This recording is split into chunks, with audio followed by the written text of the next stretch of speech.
Bonjour à tous, bonjour à toutes, bienvenue dans un nouveau Dragon Mag, nous y sommes. La dernière ligne droite de Champions League démarre ce week-end avec un quart de finale à aller à Brest. Et les Dragons restent sur 2 victoires face aux Rebelles cette saison. Parviendront-elles à poursuivre leur domination? Nous allons en parler dans cette émission. Nous évoquerons également la prolongation d'Emmanuel Mayonade qui est officialisée lundi. Le sommaire est alléchant, mais je ne suis pas seul. Avec moi sur le plateau, deux supporters que vous aviez déjà aperçus lors d'émissions précédentes. À ma gauche, il y a Pierrick, à ma droite, il y a Maxime. Comment allez-vous, messieurs? Ça va plutôt bien. Salut Mathieu, salut Maxime. Content d'être avec vous pour débattre de l'actualité de Metz Handball aujourd'hui. Bonjour tout le monde et encore merci pour l'invitation, c'est toujours chouette. C'est un plaisir, on va pouvoir discuter d'un petit peu tout ça. Au moment où nous parlons, les Dragons sont déjà à Brest, elles ont déjà le regard porté vers le match, et nous aussi. Mais on va passer immédiatement à la première mi-temps et faire les choses dans l'ordre avec les histoires de prolongation d'Emmanuel Mayonade. C'est pas anodin, c'est parti.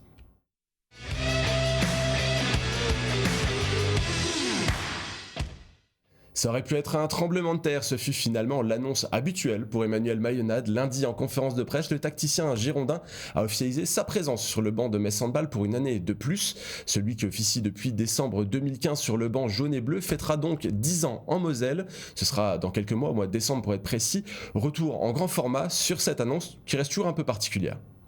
Emmanuel Mayonade a toujours pensé qu'il n'était que de passage à Metz, que sa carrière pouvait s'arrêter au premier obstacle, que chaque trophée pourrait être le dernier. Pourtant, en décembre, il fêtera bien ses 10 ans auprès des Dragons, en qualité d'entraîneur le plus titré de l'histoire du club, au sein d'un effectif qu'il a largement contribué à façonner. Le fait de faire 10, c'est, je trouve aussi magnifique, quoi. Je suis arrivé ici un soir de décembre 2015, et savoir que 10 ans après, alors que je ne l'imaginais pas du tout et que je ne l'ambitionnais pas forcément non plus, de m'imaginer encore là, c'est assez fou. Quand je gagne un titre, j'ai l'impression que c'est peut-être le dernier, et du coup je bosse dans l'espoir de faire en sorte que celui qui a été gagné ne soit pas le dernier.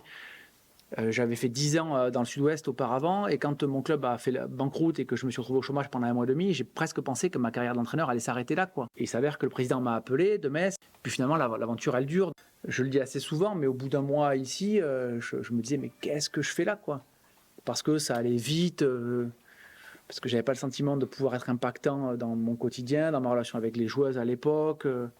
Et je me rappelle avoir dit, franchement, je ne sais même pas si je vais aller au bout d'un an et demi, quoi. Et puis finalement, les choses ont pris un peu plus de sens au fur et à mesure. Et puis 10 ans après, savoir que je serai encore là en décembre 2025, normalement, c'est assez fou, quoi. Pourtant, la décision de prolonger d'une année supplémentaire a été sujet à plus de réflexion qu'à l'accoutumée, avec dans un coin de la tête le besoin de prendre une bouffée d'oxygène, mais aussi des envies de sélection nationale, le tout en prenant en compte des sollicitations d'autres clubs. J'ai écouté tout le monde, j'ai posé des questions, parce qu'il y a des projets que je ne connais pas beaucoup, et en tout cas j'avais besoin d'avoir des assurances. Encore une fois, moi je pose beaucoup de questions, quoi. Est-ce que je peux être libre de choisir les horaires d'entraînement que je veux? Est-ce qu'on a une salle de musculation? Est-ce que je peux faire ce que je veux? Donc il y en a eu, certaines auxquelles j'ai coupé court assez rapidement, d'autres avec qui j'ai entretenu un petit peu, mais en tout cas, la dernière sollicitation, elle a été arrêtée malgré tout assez tôt. C'est-à-dire qu'aujourd'hui, la question, c'était pas est-ce que je reste ou est-ce que je file dans un autre club, parce que, qu'on se le dise, personne ne pouvait attendre autant que Metz a eu la délicatesse de bien vouloir le faire. Donc voilà, aujourd'hui c'était Metz ou plus rien, quoi. L'entraînement au quotidien, c'est très dur, vraiment. Je le dis, il y a pire, hein. On remet tout en perspective, j'ai pas de problème avec ça. Mais c'est usant de le faire, je crois, comme je le fais. Il y a jamais de détails, il y a jamais de hasard. Des fois, ces préparations même excessives, je le crois, et en tout cas, ça. Et pendant un moment dans l'année, je m'étais imaginé, à tort, avec peut-être d'autres fonctions, m'amenant à être moins au quotidien. Et à un moment donné, quand je me dis, waouh, c'est reparti pour un tour, je me dis, est-ce que ça fait 20 ans d'entraînement, est-ce que je suis capable de le faire pendant encore 20 ans, quoi. Donc, il y a eu quelques questions que je me suis posées sur est-ce que je peux encore avoir la flamme et l'énergie pour repartir sur un tour, ou est-ce qu'à un moment, il y a un break à faire pour repartir peut-être un peu plus fort ou un peu différemment et tout ça. Donc, oui, cette année, je me suis à un moment posé la question, oui. Plus que les années précédentes, effectivement. Oui. la nouvelle bouffée d'oxygène, peut-être qu'à un moment donné, j'aurais pu m'imaginer la prendre ailleurs. Une sélection étrangère aujourd'hui à 100%, je ne suis pas prêt, je crois, à la vivre, quoi. Mais c'est assez fou et je sais bien que je suis rempli de paradoxes au moment de parler devant vous. C'est-à-dire que la question à un moment d'être fatigué d'un quotidien d'entraîneur de club m'a traversé l'esprit. Et pourtant, je sais aussi que la sélection étrangère à 100%, je ne la ferai pas. Et ma question, c'est est-ce que je serais capable de combiner les deux? Et je crois que oui, quoi. Donc, c'est ça le paradoxe. C'est me dire, je prendrais peut-être les deux, mais je suis aussi fatigué du quotidien de club, quoi. Donc, voilà, la sélection m'attire quand même aujourd'hui. In fine, c'est aussi une histoire de personnes, d'attachement au collectif et à une confiance commune pour continuer de tutoyer les sommets du handball. J'aime ce que je fais, j'aime les joueuses avec qui je vais poursuivre l'aventure. Moi, des Chloé Valentini, des Sarah, des Laura Flip, Manon Erard, Lucie Granier qui a signé, et chez qui ça a pris très peu de temps de dire ok, je reste, etc. Alors, j'en oublie, mais je les ai toutes en tête là. C'est des gens avec qui j'ai encore envie de continuer à travailler. Certaines m'ont taquiné en disant mais t'as pas encore annoncé. Voilà, mais j'ai envie de dire que très, très bêtement, je me sens assez redevable de ces filles-là qui ont fait l'effort de continuer à poursuivre l'aventure, qui ont manifesté une confiance auprès de mes handball. Et je me dis des fois, mais je ne peux pas partir. Reste encore un rêve commun, celui de gagner enfin la Ligue des Champions, un titre qui a plusieurs fois été brandi comme objectif ultime de la carrière d'Emmanuel Mayonade. Mais c'est mon rêve d'aller au bout de cette aventure-là avec mes handball. Mais par contre, c'est toujours pareil. Je me dis des fois, le fait de ne pas y arriver, est-ce que ça ne fait pas de moi l'entraîneur qui n'est pas de la situation, en tout cas qui pose peut-être un problème pour aller la chercher? Voilà, ça m'interpelle aussi parfois et je me dis, si je ne la prends pas, allez, arrête tout, passe à autre chose et laisse la main à quelqu'un qui, lui ou elle, pourrait le faire plus facilement que toi. Donc, encore une fois, il y a un peu tout. Si on arrive à la gagner ensemble, peut-être que je me dirais, mais si on ne la gagne pas, peut-être que je me dirais aussi, passe à autre chose. Plein pourraient le faire à ta place, peut-être, quoi. Un rêve qui pourrait se réaliser avant même le début de la saison 2025-2026, chassant ainsi tous les doutes. Mais pour cela, quelques étapes cruciales restent encore à être validées dans les prochaines semaines. Et messieurs, ma question est très ouverte, on va voir qui veut prendre la parole en premier, mais qu'est-ce qu'elle vous évoque, cette prolongation d'Emmanuel Mayonade? Bon. Maxime, Alors vas-y. déjà, c'est une super bonne nouvelle. Les gens qui suivent un peu les réseaux, etc., s'attendaient déjà un peu à ce qu'il annonce sa prolongation, bien qu'il ne l'ait jamais formulé clairement, quoi. C'est une super bonne nouvelle pour le club, pour les filles qui vont arriver aussi l'année prochaine. Ça va faire 10 ans, c'est une super belle histoire. Je pense qu'il a encore beaucoup de choses à apporter au club, notamment la Ligue des Champions. Peut-être que ça sera pour cette année, on ne sait pas. Franchement, moi je suis super satisfait en tout cas qu'il reste. Je pense qu'on l'est tous d'ailleurs.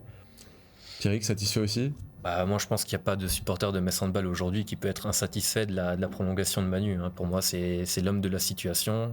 Ça fait 10 ans que je supporte Metz Handball, ça fait 10 ans que j'ai connu que Manu Mayonade à la tête de l'équipe. Donc moi je peux pas dire de mal de Manu, non. Pour moi c'est l'homme de la situation. Je trouve pas vraiment de points faibles. On connaît tous ses points forts, mais non, pour moi c'est vraiment un gros point positif pour le club de garder un entraîneur comme Manu. C'est aussi ce que disait Emmanuel Mayonade. On a fêté les 20 ans de présidence de Thierry Weisman. Sur les 20 ans, il en fait 10. Les 10 premières années, il y a eu beaucoup d'entraîneurs. Les 10 suivantes, un seul. C'est quand même assez exceptionnel finalement comme aventure.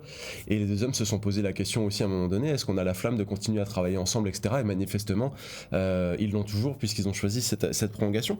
Par contre, ce qu'on retire aussi dans les propos d'Emmanuel Mayonade, c'est qu'il a un peu plus douté que les années précédentes. Il s'est plus mis en question. Il a peut-être aussi un petit peu plus écouté les sollicitations qui pouvaient venir de l'extérieur. Est-ce que selon vous, on est sur la dernière prolongation d'Emmanuel Mayonade ou peut-être une des dernières? Est-ce qu'on ne tirerait pas vers la fin? Qu'est-ce que tu en penses, Maxime? C'est une bonne question. Je pense qu'avec les recrutements chaque année, il envisage une équipe, c'est tout un ensemble, je pense. Le fait qu'on ait recruté Lilou Borg, c'est, je pense pour lui, une histoire qui qui roule. Il avait coaché Voilà. sa maman à Amiens à l'époque et Ouais. il a connu Ljubborg en couche dans les tribunes de Mios justement. Je pense que ça a dû faire un peu pencher un peu la balance de ce côté-là. Après, si le club arrive toujours à l'alimenter, parce que il alimente le club et le club l'alimente aussi. Après, il peut pas avoir toutes les joueuses qu'il souhaite, c'est normal avec le budget de Metz. Rares sont les clubs qui peuvent avoir toutes les joueuses qu'ils veulent. Oui, clairement. Mais le fait qu'il reste là, ça fait aussi venir les joueuses et rester les joueuses. Je me suis un peu éloigné de la question. C'est pas grave, on est autour de la même thématique qui est la prolongation d'Emmanuel Mayonnaise. Toi Pierrick, tu le vois comment ça, ce fait qu'il ait un petit peu plus douté, qu'il ait écouté des sollicitations, là où auparavant ça semblait un petit peu plus évident. L'année dernière il avait prolongé, je crois, au mois de novembre, c'était assez acté assez tôt finalement. Là bon, c'était un petit peu plus sujet à conversation. Ouais, je pense que Manu, c'est quelqu'un qui a besoin de défis, en fait. C'est quelqu'un qui a besoin de se défier, d'avoir des défis tout le temps. Et je pense qu'il attendait de voir si le club pouvait lui en proposer de nouveaux, parce que chaque saison est différente. Il y a toujours de nouveaux projets, de nouvelles joueuses qui arrivent, même si les ambitions sportives sont toujours d'être le numéro 1 français, de candidater au Final Four chaque année. Mais non, après, peut-être qu'il a eu plus de propositions aussi que les autres années. Je sais pas. Après, comment dire. Après il a aussi eu cette petite désillusion, grosse désillusion en ce qui le concerne par rapport à l'équipe de France qui se voyait bien dirigée et donc avec un emploi du temps totalement différent de celui d'entraîneur de club au quotidien et qui finalement lui a échappé. Et il le dit lui-même, il s'est pris à rêver peut-être un peu tout seul puisqu'il n'a pas forcément été sollicité pour ce poste-là, mais il commençait un petit peu à l'envisager et forcément ça fait peut-être revoir un petit peu les options d'une manière différente. En tout cas, il reste une saison à terminer déjà avant d'entamer cette 10e année d'Emmanuel Mayonnaise, en tout cas de fêter les 10 ans en décembre prochain. Il l'a dit dans l'interview qu'on a écouté juste avant. Quand il arrivait à Metz, il se donnait presque pas 2 mois et finalement 10 ans, c'est assez exceptionnel. Donc on peut s'attendre à peut-être aussi un petit moment d'émotion en décembre prochain au moment de valider cette 10e année. Pour le moment, je vous propose de sortir du vestiaire et on va se diriger vers notre deuxième mi-temps.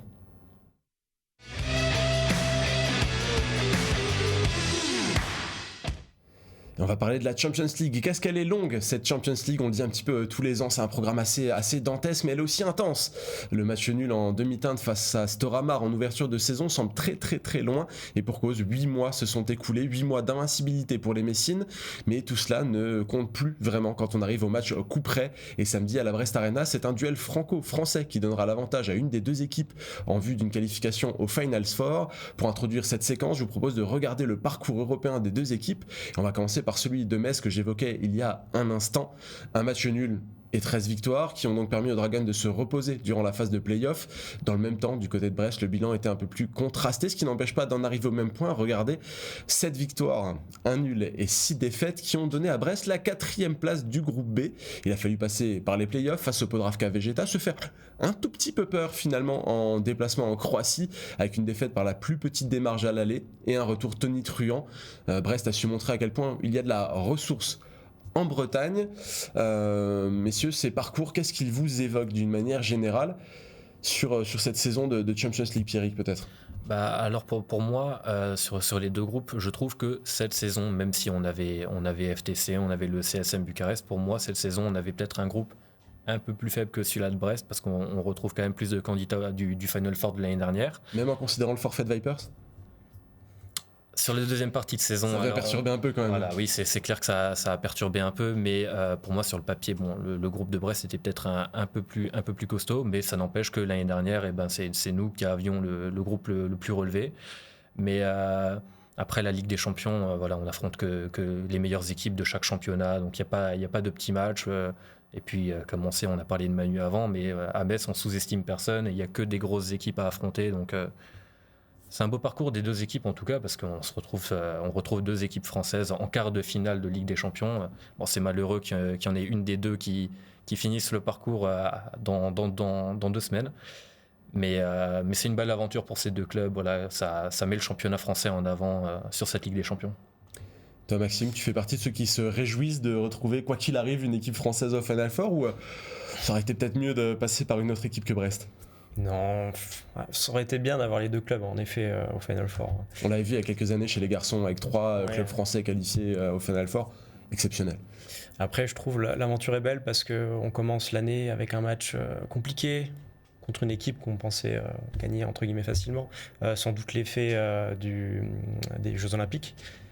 Une équipe un peu moins préparée. On voyait Brest qui était beaucoup mieux préparé en début de saison que Metz. Et puis l'aventure qui devient belle par la suite. On voit que les joueuses ont les enclenchements. Chacune prend une part importante, etc. au sein de l'équipe.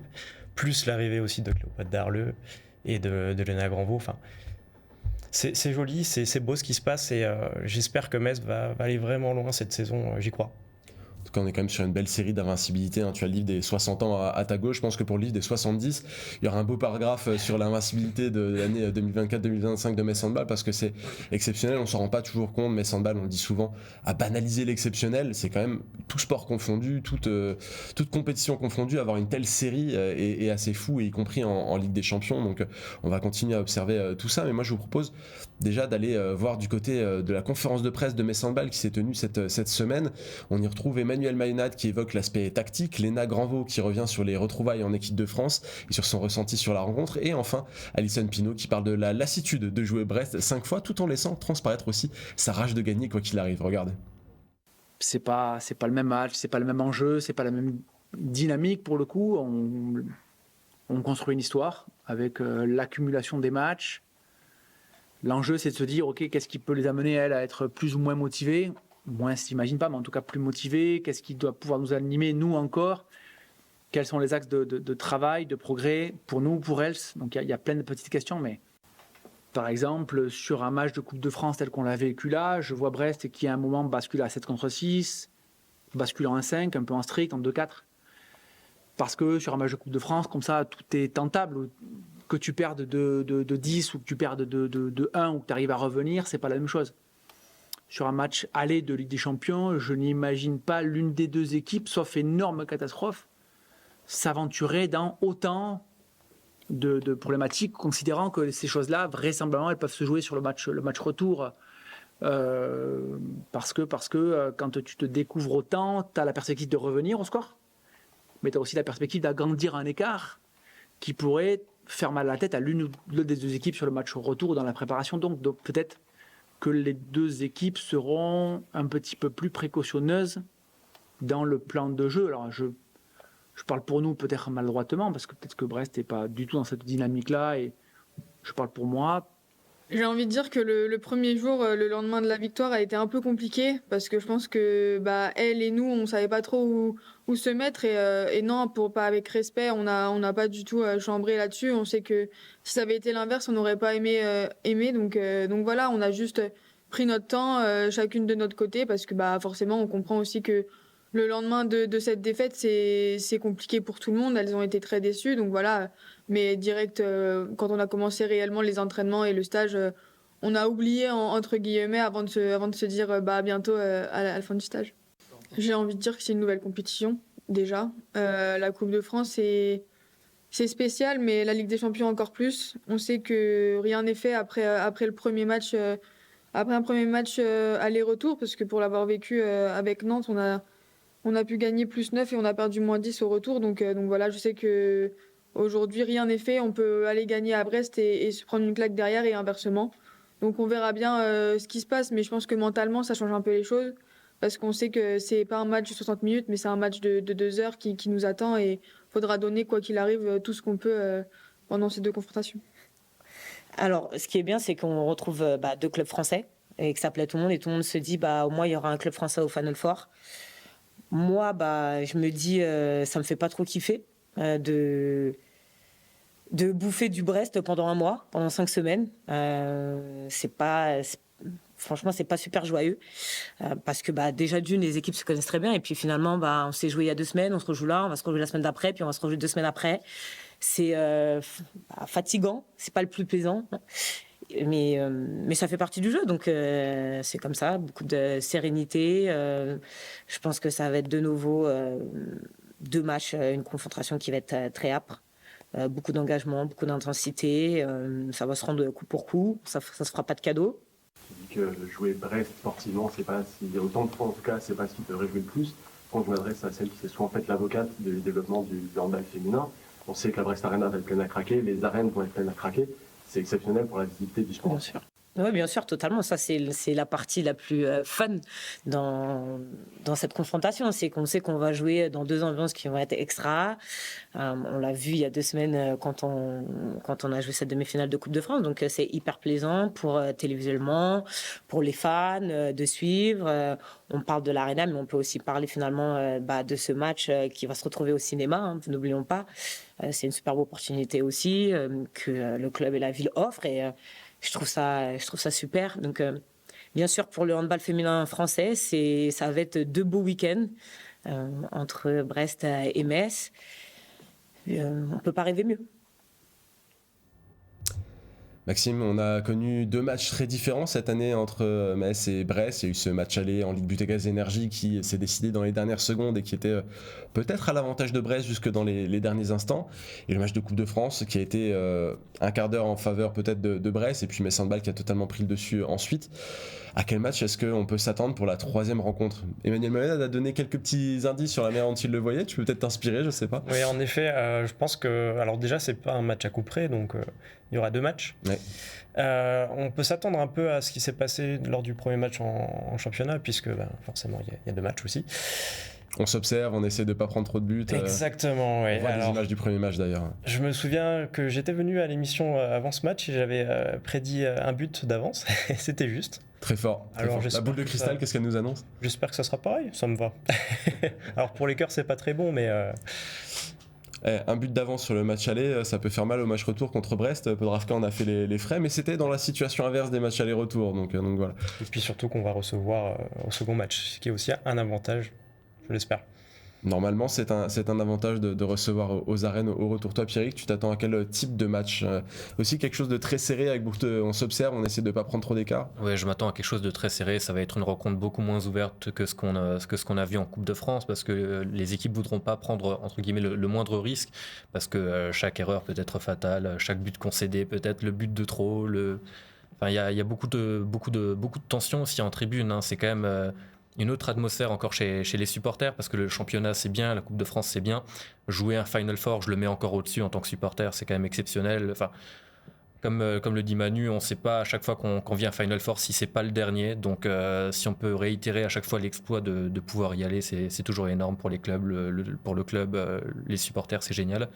Mais non, je m'attends à 2 rencontres très disputées, donc aller-retour. Maintenant, il faudra d'abord le match de samedi à Brest, puis on verra une semaine après celui-là de Metz.